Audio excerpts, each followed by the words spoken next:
Hello, good evening. Welcome to North West Tonight with Roger Johnson. Our top story. The Manchester synagogue attacker pledged allegiance to Islamic State in a 999 call after he had stabbed his victims. 4 people who were arrested after Jihad al-Shami's attack will be released this evening. Also tonight, in an unrelated case, 2 men have gone on trial for plotting a massacre of Jewish people in Greater Manchester last year. Workers returned to the Jaguar Land Rover plant at Halewood 6 weeks after a cyber attack shut the company down. There's always somebody in the community who you know, and it's had a big effect on them. It's a worry. I want to get back to work as soon as possible. I think most of the lads do as well.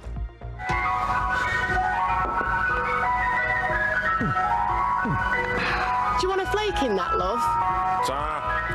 Manchester's legendary beer is making a comeback more than a decade after it disappeared from the pumps.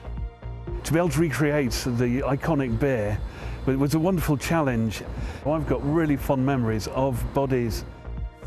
Cut and blow, buzz cut, what was yours? A new exhibition in Liverpool follows the changing hairstyles, which set the trend far from the Mersey. And the forecast remains fairly settled for the foreseeable, but with a lot of cloud. I'll be back with all the details later in the programme.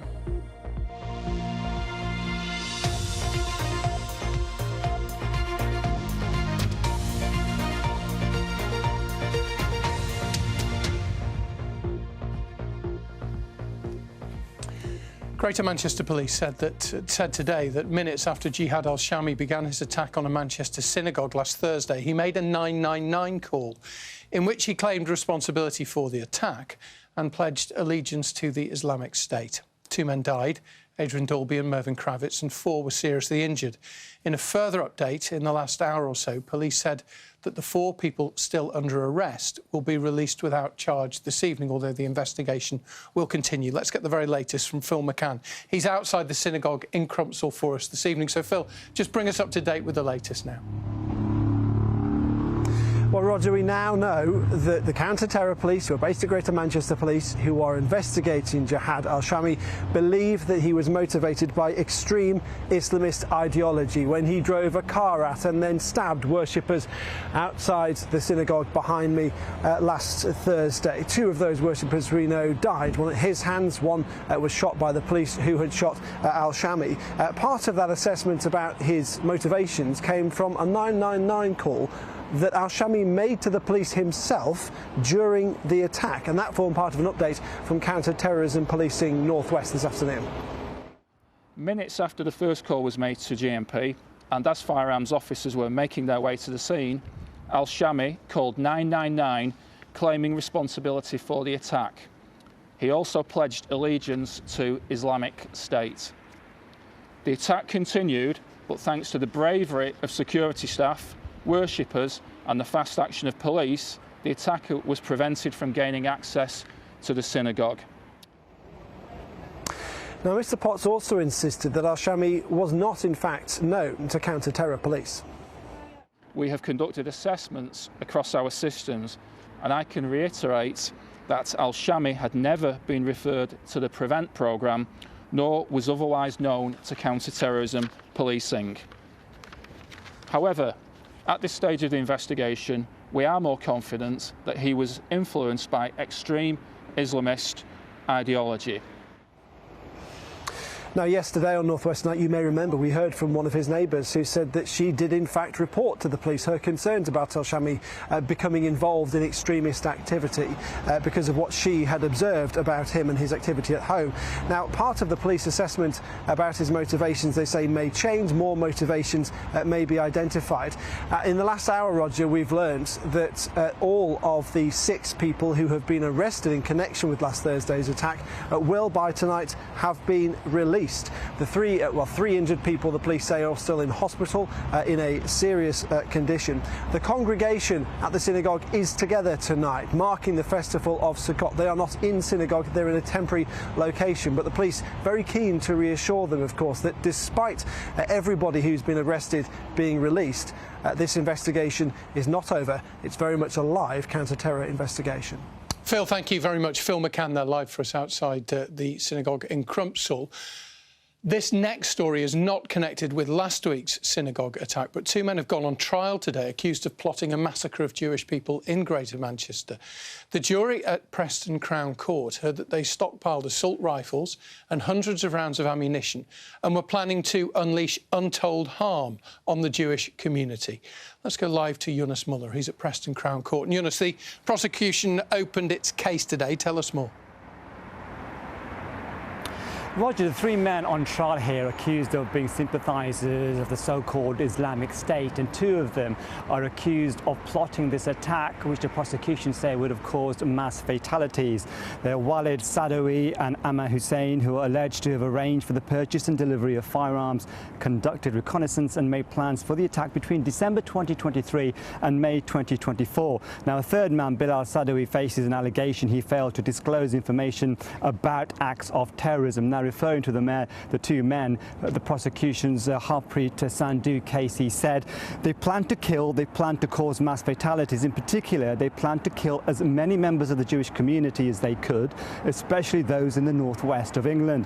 He said their plan was to get the weapons and ammunition and identify a mass gathering of Jewish people whom they could attack. They had also identified areas in Greater Manchester with a large Jewish population to attack. Now, at this point, Amma Hussein shouted an obscenity into the courtroom. He also shouted how many children, how many babies, referring to Gaza. He was taken away, there was a brief stoppage, and he didn't return for the rest of the day. Can you just tell us more about the evidence which the jury will have to consider here? Walid Sadoui and Amma Hussein believed there was a third man who would join the plot. He was in fact undercover, and because of that third man, counter-terror police were able to stop this plan becoming, they say, a tragic reality. We're going to hear a lot of evidence about phone messages, been shown videos and also social media, and we were shown, we were told rather, of an image found on Amma Hussein's phone which showed an ISIS flag, but also images of inside and outside of the Jewish Museum. And also Bilal Sadoui, on his phone, we were told there was an exchange of messages which spoke about an attack an incident in which Jewish people were killed. But this wasn't in sympathy, we were told, but it was to glorify the death of Jewish people. Now, before the opening of this case today, the judge told the jury they had nothing to do with the attack on the synagogue in Cromsall last week. He said the defendants weren't involved in that, and the prosecution weren't relying on that at all. It had nothing to do with that. As far as they were concerned, that was irrelevant. Now, all three men deny the charges. Yunus, thank you very much. Yunus Muller there, live for us in Preston, battling a bit of background noise as well. I hope you were able to hear him clearly. Now, a senior Lancashire police officer has admitted that his force missed an opportunity to arrest the Southport attacker when he was found on a bus carrying a knife and talking about stabbing people. The incident happened 2 years before he killed 3 girls at a holiday club in the town. The Assistant Chief Constable Mark Winstanley told the Public Inquiry today that the officers called to the incident in 2022 were not aware that he'd been expelled from school for carrying a knife and had been referred to the Prevent Anti-Terrorism programme. Some museums across the region are to benefit from more than £2 million in new government grants. The People's History Museum in Manchester will receive £652,000 to protect jobs and opening hours. The World of Glass in St Helens and Lancaster City Museum will also receive cash from the new Museum Renewal Fund. The Cheshire-based Roberts Bakery is going into administration, putting hundreds of jobs at risk. The 138-year-old family-owned company says it's facing a number of problems: rising costs, a highly competitive market, and the after-effects of a major fire at its Northwich factory in 2023. Now, Jaguar Land Rover restarted its operations at Halewood in Merseyside today as it continues to recover from a major cyber attack. Manufacturing had been stopped, as you probably know, since the start of September, and experts believe that the hackers have cost the company tens of millions of pounds and, of course, as we've reported many times over the last few weeks, left suppliers in limbo. Here's our Merseyside reporter, Andy Gill. The limited resumption of production happened away from the cameras today. It wasn't a full restart. No new cars were rolling off the line. But workers were back in the stamping department, which uses huge metal presses to turn sheets of metal into car parts. With 4,000 people working here, it's hard to overemphasise the plant's importance locally. We spoke to people at a nearby shopping centre, including a JLR worker. You can't sit in the house for 12 hours a day, you know what I mean? It drives me round the bend. So I've just been out and out charity shop. She sent me shopping. But no, I want to get back to work as soon as possible. I think most of the lads do as well. They're just running on a skeleton crew now. There's always somebody in the community who you know, and it's had a big effect on them. It's a worry. It's not just JLR who've been hit by the cyber attack. Their suppliers, many here in the northwest, have also been affected. Some have had to lay off staff. JLR has announced its own scheme to help suppliers, whereby they'll be paid much more quickly than the normal 2-month gap between delivery and payment. The idea is that that'll help the suppliers' cash flow until things get back to normal. JLR's suppliers' plan is separate from the £1.5 billion loan guarantee scheme offered by the government. One industry expert says the government should have done more and needs to plan for if or when another key industry is crippled by hackers. So I think the cyber attack is a kind of wake-up call on a number of levels. One is to British business to put in place much tougher defences and take this much more seriously. Also, from a government point of view, they need a set of policies on the shelf, ready to go. The government says its focus remains on helping JLR resolve the cyber incident. Thrusting into the field southeast of Liverpool is the hub of the new development. Halewood started in 1963, making Ford Anglias and then Escorts. Ford now has a separate plant here. Last year, JLR announced it was spending £500 million to produce electric vehicles on Merseyside. It's not clear when full production will resume here. Andy Gill, BBC North West Tonight, Halewood. Yeah, let's hope everything's back to normal for all concerned, not just at JLR, but right through the supply chain as well. Right, here are some of the other stories that people are reading this evening from BBC News, and there are calls for Rolf Harris's name to be removed from Blackpool's comedy carpet. Harris died 2 years ago after being jailed for over 5 years in 2014 for historical sex offences. Ricky Hatton's family are setting up a foundation in his name following his death last month. The former boxer from Greater Manchester faced mental health struggles, and the new charity will help others. And people in Cumbria are demanding action from the London-based owners of a building which partially collapsed 2 years ago. It's the old courthouse in Cockermouth. Dates back to the 1800s. You can find out more at bbc.co.uk/local news or have a look on the BBC News app. Been talking a lot about political party conferences over the last few weeks, but today has been the final day of the final party conference, the Conservatives in Manchester, with leader Kemi Badenoch taking to the stage to rally the troops, but with empty seats seen in the main hall during a number of speeches, empty space in the exhibition hall, and some pretty grim-looking opinion polls, there has been a subdued atmosphere, as Kayleigh Watterson has been finding out. Showing the love for one of the Conservative Party's most famous names. With her outfits, a mosaic and even a special whiskey, this conference has had Margaret Thatcher front and centre. She's an inspiration to all of us, especially me as a female. She's incredible. The personality worship is a bit much. I think that it sort of distances us from the present. I like Maggie, she did a lot of good things, but I do think that we need to say the year is 2025 and we need to focus on Kemi.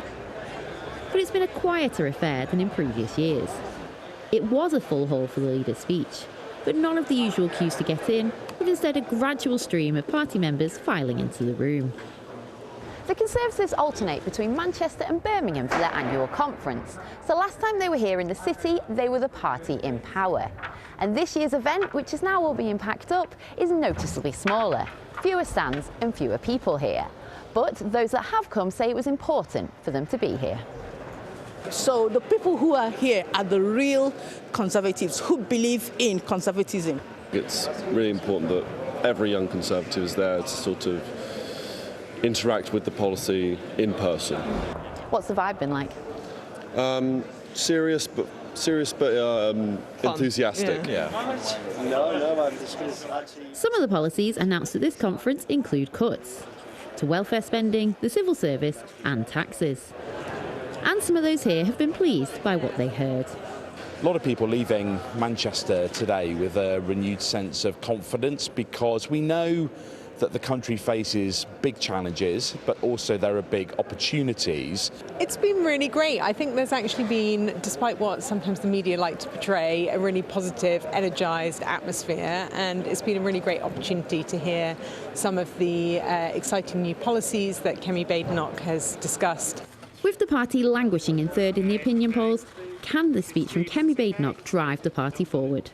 Kaylee Watson, BBC North West Tonight, Manchester. I love a game of slot car racing. Now, they were talking about Margaret Thatcher in Kaylee's report. She was in number 10 when this became really, really popular. I reckon a few pints of it have probably passed my lips over the years. A staple beer for many of us in the late 1980s and 90s. Well, now Boddington's, Bodies as it was known, is back, known as the cream of Manchester. It disappeared from pubs in 2012. You could still get it in cans. At the famous Strangeways Brewery, of course, is no more. But another historic Manchester brewery, J.W. Lee's, has revived the name and the beer, as Stuart Pollitt reports. Do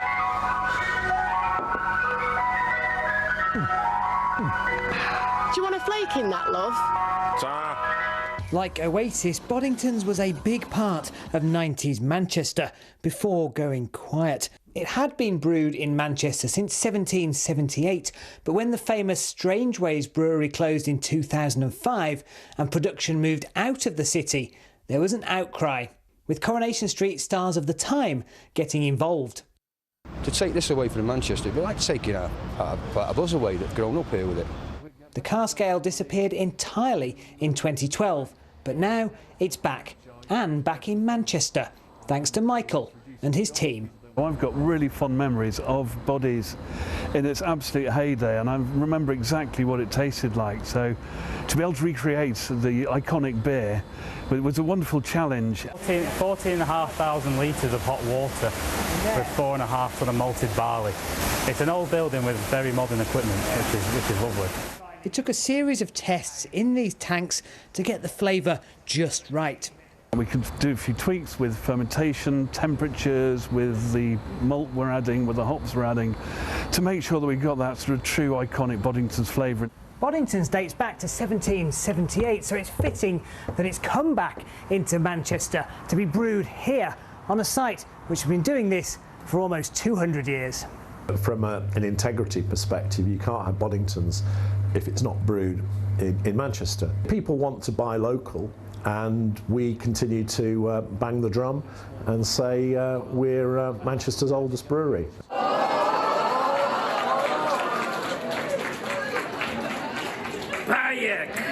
It's gorgeous! The Japanese ambassador isn't the only drinker to have enjoyed the revived Bodies. I've been astonished as to how strong the demand has been right from the onset. And I think a little bit like we've seen the re-emergence of Guinness in the last couple of years, and indeed the sell-out Oasis concerts this summer. There's a fondness for the 1990s that currently exists in the UK. It reminds me of the iconic Boddingtons that I drank in the 80s and 90s. It sort of takes me back to my student days. Whether that's a good thing or a bad thing, I don't know. I probably drank too much then. I can see from you telling us that you love your job. Oh, I do, yes. I was a lot thinner when I started. But it's fantastic. I love beer. I love talking about beer. I love tasting beer. And this family business is hoping that the cream of Manchester will once again rise to the top when it comes to sales. Stuart Pollitt, BBC North West Tonight, Middleton. All of a sudden I'm feeling thirsty. Right, bit of football for you. Manchester United women make their Champions League debut tonight after coming through the qualifying stages. They'll face the Norwegian side Vålerenga at the Lee Sports Village. United unbeaten so far in this season's Women's Super League and looking forward to a bigger stage. We want to compete on the highest level. You know, I think the slogan for the Champions League is to be the best, you've got to beat the best. And I think from our perspective, we believe in ourselves. You've seen it in our performances this year so far, and I think it's an excitement. I don't want it to be naivety. I think we spoke about maturity. I think those are the key factors. If we can be mature, show mature performance and play the way we have been, honestly, I don't think people want to come and play us. Good luck to United's women tonight. In the men's game, James Tarkowski signed a 2-year contract extension with Everton. The new deal keeping him at the club until the end of June 2028. 111 consecutive Premier League games for the club. He's a real stalwart and currently the team's vice-captain. We're talking big hair now. It's a bit triggering for me these days, to be honest.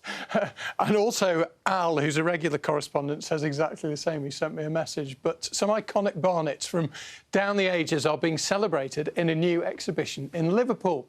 The city has led the way over the decades, of course, from Silla's Beehive Bob to the Beatles' Mop Top. And this new collection celebrates the city's love of all things hair through the work of local photographers. Phil Shortback and Sides Cunliffe sent this report. There are many things culturally that sets Liverpool aside, including, it seems, the stuff that grows on your head. From curly blows, mop tops, perms and mullets, to the return of rollers, and now this. It's all the rage, the Scouse trim. Combing through its archives, the Museum of Liverpool has picked out photos to showcase and celebrate this part of the Scouse DNA. I was really inspired looking at the museum's collections, and one particular image of Gabrielle, a lady who worked for a long time at Brighton May's factory in Garston. She's got this incredible towering beehive, and that then made me think, well, Liverpool's always associated with style and going big or going home, and kind of what other stories could we tell through our collections? This photo shows Gabrielle Guiney meeting royalty in all her glory. She wore her hair like this every day from the 1960s, so she made quite an impact. And I'm sure she made an impact on Princess Margaret. Absolutely, but Gabrielle was still the style queen. The photo display also celebrates the salons and barbers who make the glam, where people gather to put the world to rights. Do you think Liverpool is distinctive? I definitely think so. It's all about the glamour and the fashionistas, and they don't really care what people think of them going out in their rollers during the day, and why not? We've got to look good. To further understand why Liverpudlians love their hair, I've come to a much-loved salon. Kathy, the owner, sadly passed away, but her daughters can talk about the trends that they've seen over many decades. It's an image thing in Liverpool for girls to be fabulous, and the hair is the most important part. It's how you look. I mean, all right, all Scousers, they want to look good. Doreen has been coming to Kathy's for 56 years. Kathy was colouring when other people weren't. You know, you'd go in looking a bit mousy and plain, and you'd come out looking a bit blonde and red maybe at times, which was often a real boost. Well, I don't have enough hair for a Scouse trim, but a trim will be very welcome nonetheless. What's the most popular hairstyle currently? For the young girls coming in now, it's face-framed layers with curtain bangs. They just come in, get them cut in, put a roller in the front fringe and go home and take the roller out. And for the blokes, we're back to perms and mullets, aren't we? So the lads have gone from having a short back and sides into having man buns and long fringes and a perm. How's that? Yeah, that looks really good. Thank you very much. Could you do my ear hair and eyebrows, please? Curly Blows Cuts and Curlers is on at the Museum of Liverpool until March, and it's free, which is a bit of a snip. What if you're a bald man coming here to this? Do you think you'd be intimidated? Well, you might be, but hopefully you'll think about back to perhaps your glory days of hairstyles, good and bad, or over time. Phil Cunliffe, BBC North West Tonight, Liverpool. Ear hair and eyebrows. The ear hair, I think that's definitely a getting older thing, isn't it? It's going off the top, but you do, anyway. Too much information. I wondered, did Kevin Keegan, was it a perm or was it just naturally curly? I don't know. There's a bit of a debate about it. I know he still lives locally, so maybe if he's watching, he'll get in touch and tell us. Let's have a look at the weather, see how it's looking. Here's Keely. Hello there, good evening. I'm only going to show you one more picture of this week's moon. It was full last night, and Terry the Night Owl captured this picture at 4:30 in the morning, despite there still being a lot of cloud around. And what a sorry sight. Storm Amy did some damage. You can see this tree that's been uprooted here in Wigan. So keep your pictures coming into the Weather Watchers page, or you can send them on socials as well. It's been disappointingly cloudy, hasn't it, today? The brightness has been really limited. Tomorrow, I'm afraid to say it's going to be even cloudier, but for most of the day, most of us will be dry. All the cloud is associated with this cold front. It'll chuck the cloud our way, but high pressure builds in for Friday and the weekend, so a lot of settled weather to come, a real contrast with the weekend just gone.